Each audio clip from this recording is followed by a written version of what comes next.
tous, bienvenue pour ce topo du vendredi.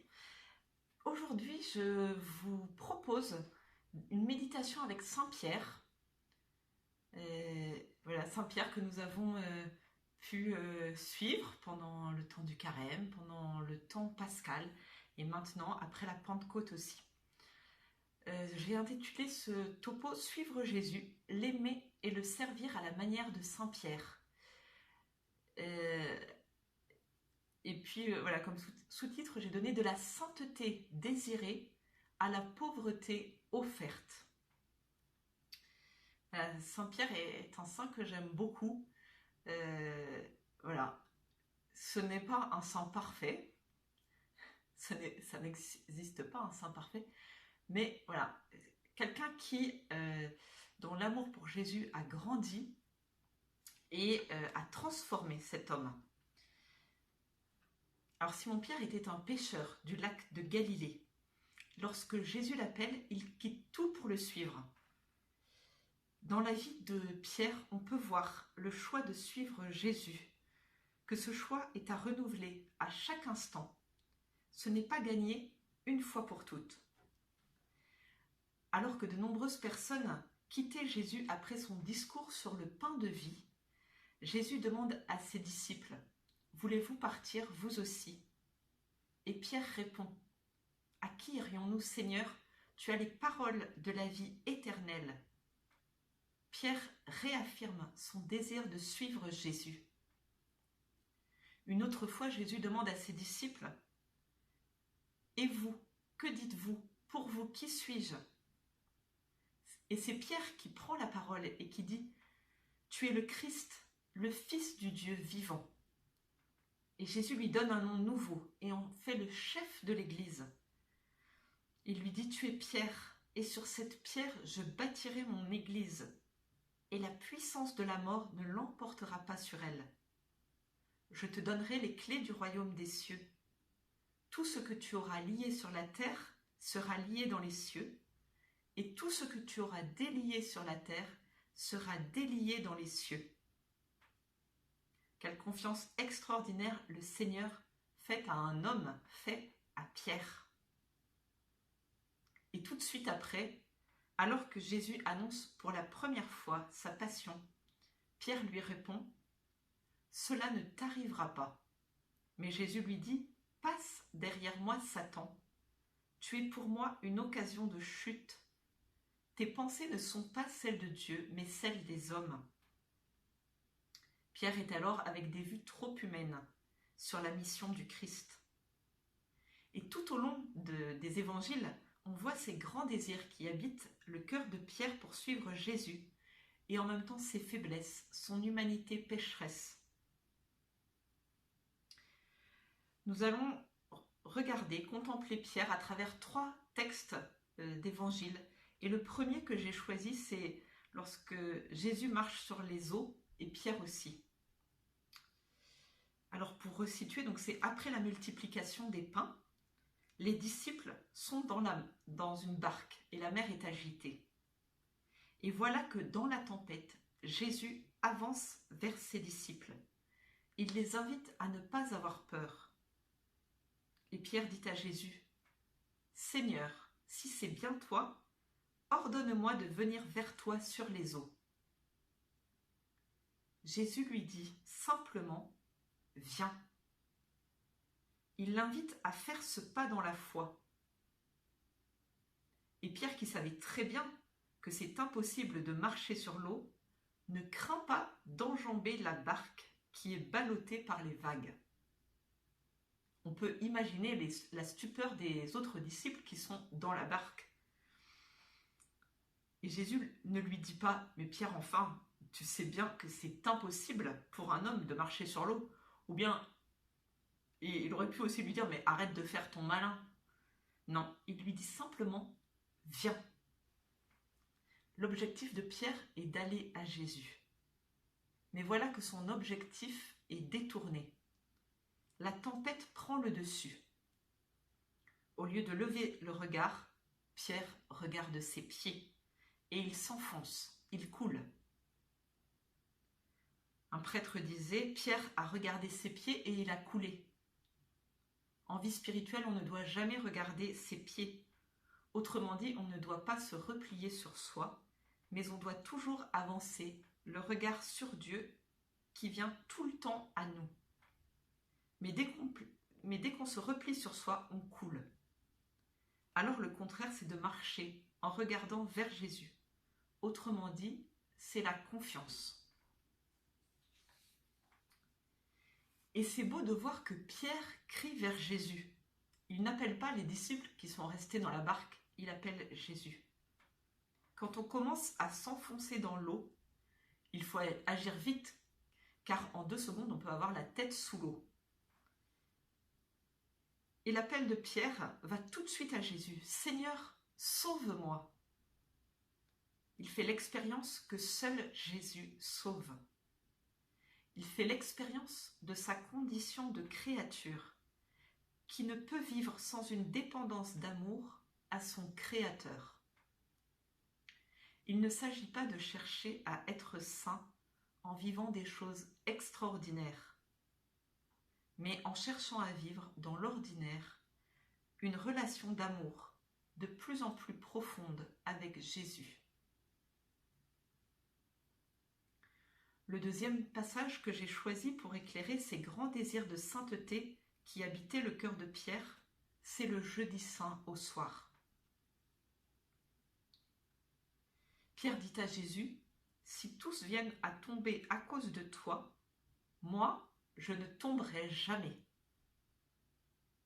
Et Jésus lui répondit, « Amen, je te le dis, cette nuit même, avant que le coq chante, tu m'auras renié 3 fois. »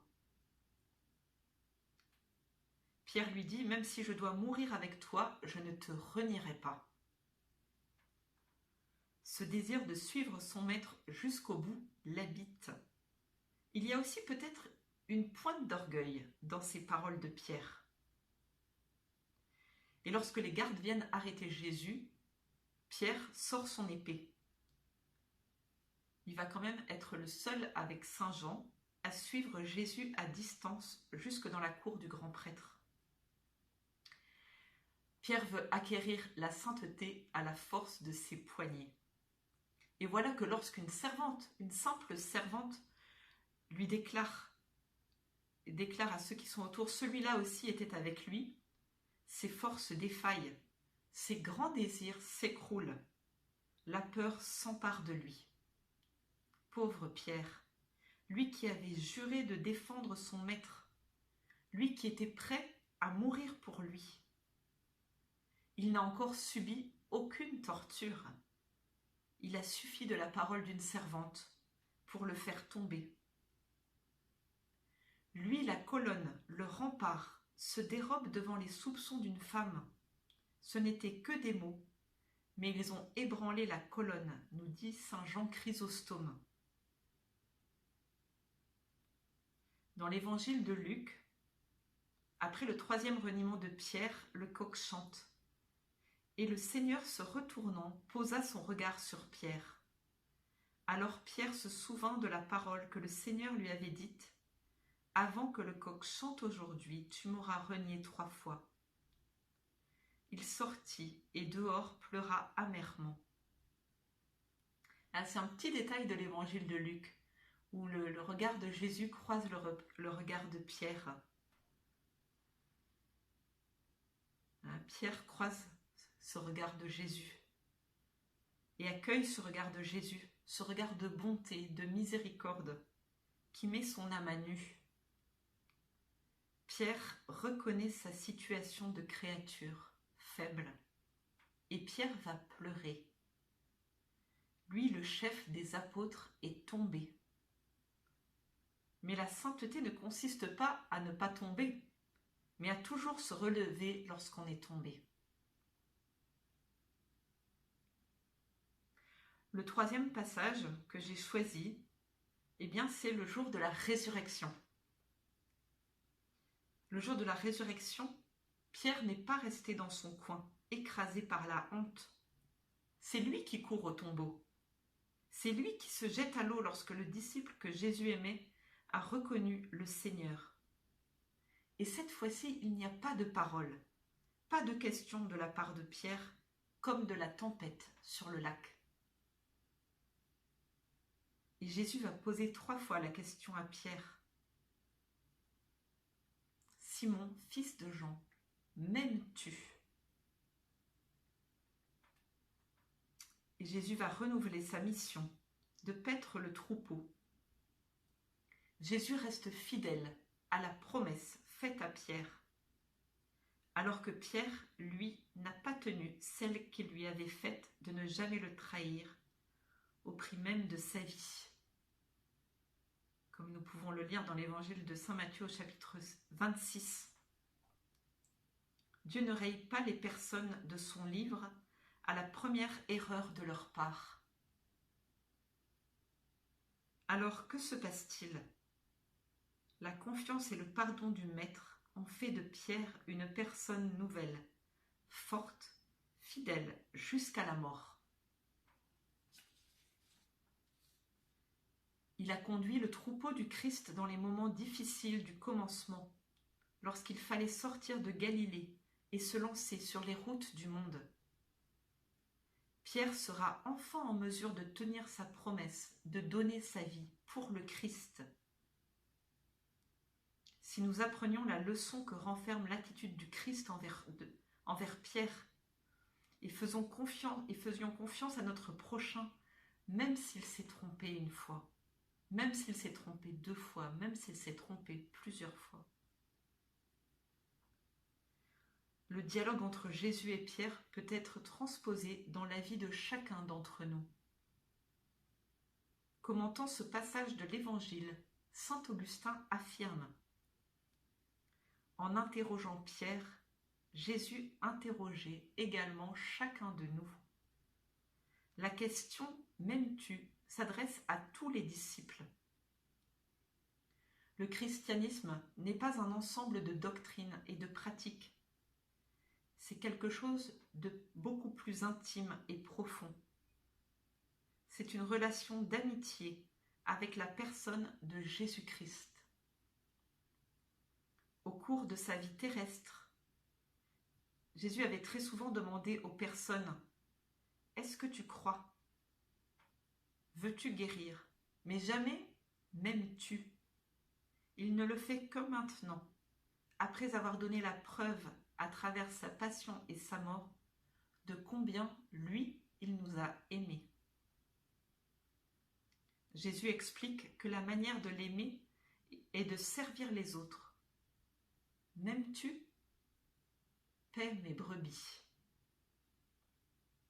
Il ne veut pas recevoir les fruits de cet amour, il veut que ce soit ses brebis à les recevoir. C'est comme s'il disait à Pierre: je considère que ce que tu feras pour mon troupeau, c'est à moi que tu l'auras fait. Notre amour pour le Christ ne doit pas non plus demeurer quelque chose d'intimiste et de sentimental, mais il doit s'exprimer dans le service aux autres, dans le bien que nous faisons à notre prochain. Mère Teresa, Sainte Teresa de Calcutta, disait toujours: le fruit de l'amour est le service, et le fruit du service est la paix. Pierre, cet homme entier, fougueux, a fait l'expérience de sa misère, et il a aussi fait l'expérience de l'amour infini et miséricordieux de Jésus pour lui. Et cet amour, il en a fait l'expérience justement lorsqu'il s'est reconnu faible et pécheur. Demandons-lui son aide pour avancer sur le chemin de la sainteté, non pas comme on voudrait, mais comme le Seigneur le désire pour nous. Accueillons, sans nous décourager, nos chutes, nos échecs, et offrons-les à Jésus, nous relevant avec confiance. Belle suite de journée avec Saint Pierre.